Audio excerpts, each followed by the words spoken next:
I just can't get the focus right. Oh, it's still recording. What's up guys, it's Lauren. Welcome back to my channel, your go-to source for content marketing and social media management. In this video, I'm going to talk about how to optimize your business Pinterest account. Some of the things I'm going to go over are how to make your Pinterest account optimized, how to make your boards optimized, how to use your pins for searchability, and how to use the proper size on your pins. If any of those things are interesting to you, keep watching. I will fill you in with all the deets. Now, if you're new around here, then nothing looks different, but if you've watched any of my 2 whole videos before this, you will see that this is a new space that we're recording in. I bought a house, so this is my new studio room. Really exciting.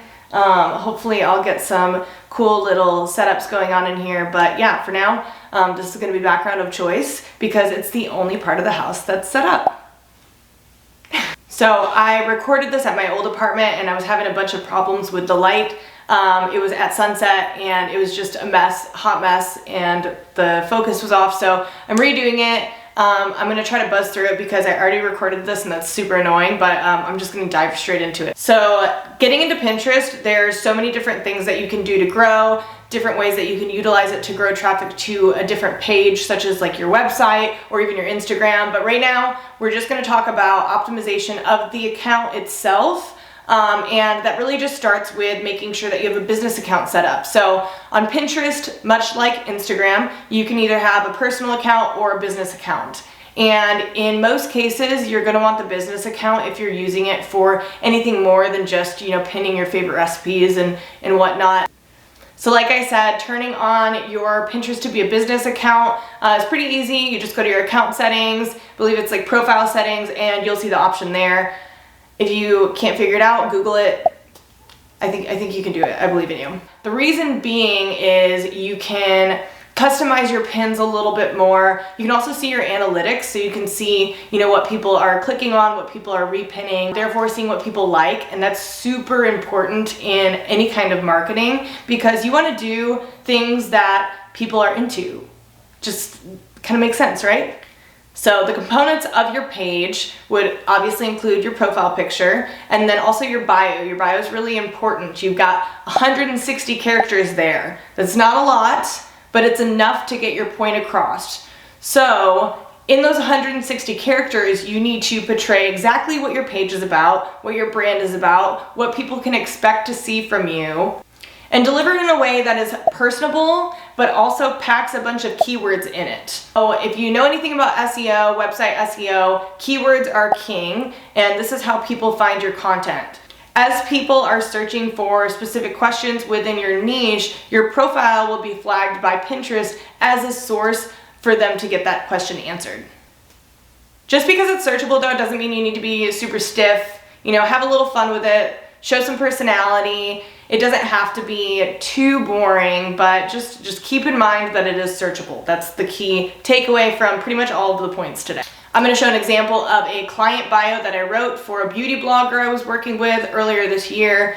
As you can see, we took a lot of the keywords of content that she posted about. She had a YouTube channel and a blog, so we put that in the bio, and we also made it like personable, and it wasn't too stale. It kind of showed some personality. Here's an example of my Pinterest account and what my bio says. As you can see, it tells you straightforward what you're gonna find on my pages, what you're gonna see from my content.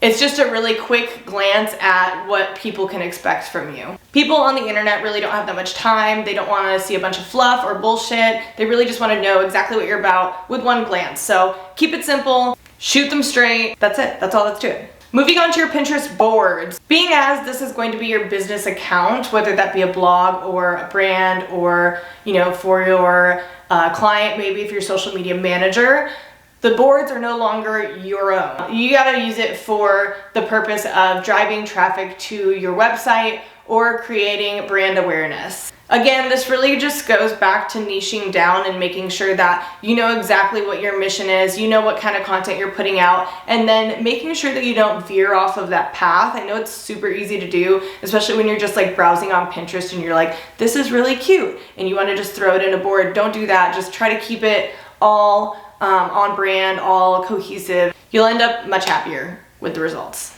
When making Pinterest boards for clients, I typically like to get about 6 to 8 topics that make sense for their niche and build boards around that. So you've got your main 6 categories that you'll be making informative pieces of content around, and those will equal your boards. You'll want to make a nice little frame for it, or like, what's that called? Cover image? You want a cover image, whatever it is. I'm going to show it right here because I don't know the name for it, but this is what you want it to look like. Here's all of them together.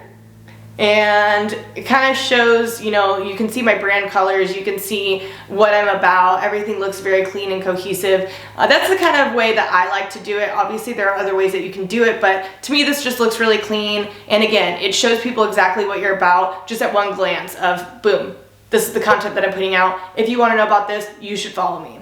Then you're gonna have your more fun, creative, or what I like to call aesthetic boards. These are going to be the boards that drive more traffic to your Pinterest account because they get more shares.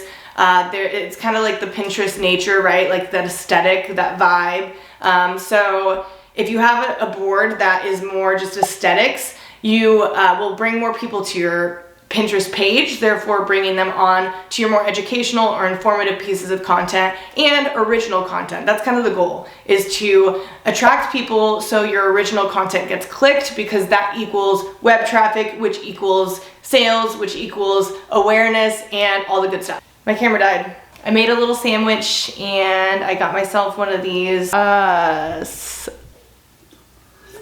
As I was saying, we went over how your Pinterest account is searchable, how your Pinterest boards are searchable, now down to your Pinterest pins. They're also searchable in the description and in the title. So this is another place that you want to pack your keywords, tell people what your content's about, and just be really informative here. I used to make the mistake of just posting pictures and hoping that people would find them or repin them just because they're pretty. In reality, that's just not how it works. And I wish it did, but you gotta put keywords with it, especially if it's a more informational piece and if it's original content that's linking to a website that you want to drive traffic to. So that's pretty much it when it comes to, you know, optimizing the text portion of your Pinterest page.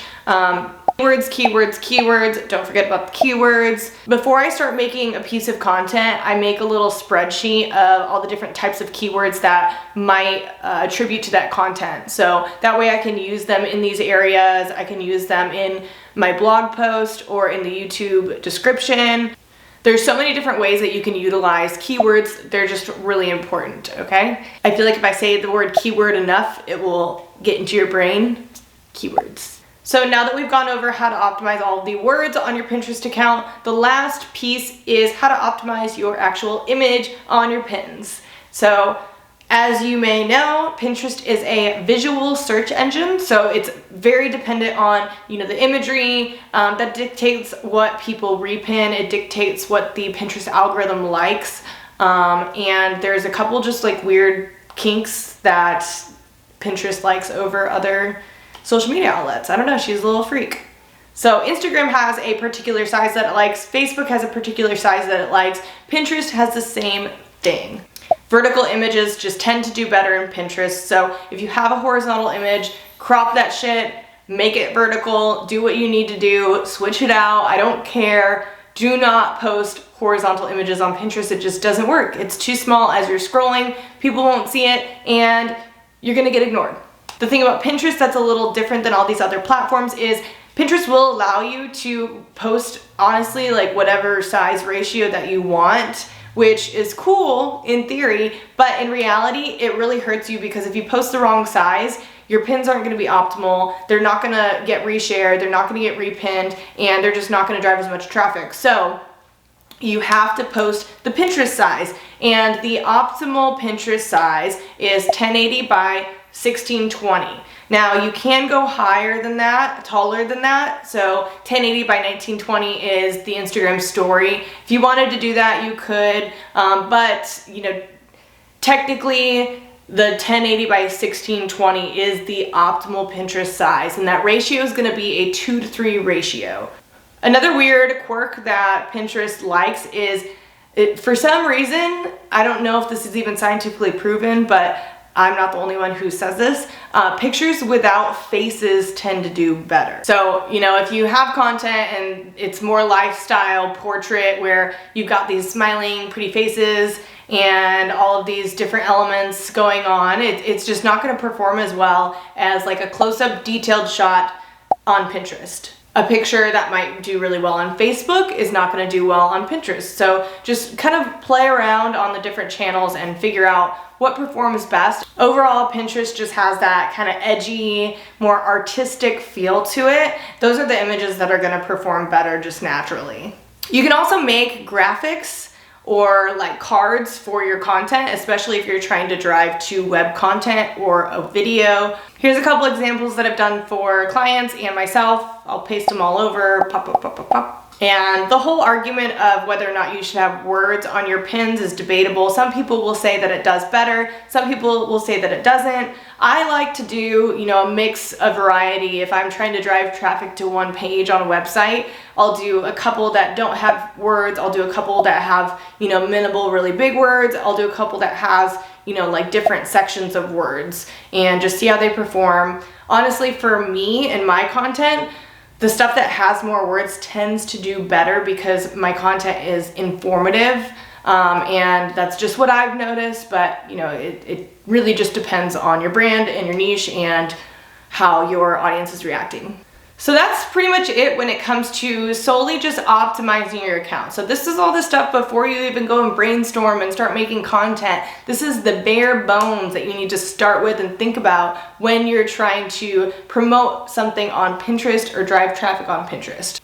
I'll be making a couple more videos about how to write content for Pinterest, how to take photos for Pinterest, and a ton of other things. Make sure to hit the subscribe button, hit that notification bell, and leave a comment if you have any specific questions pertaining to Pinterest. I'd love to answer them. I also have a video out about how to plan for a photo shoot. This can be really helpful when you're planning content for your Pinterest pin, so be sure to check that out. That's all she wrote.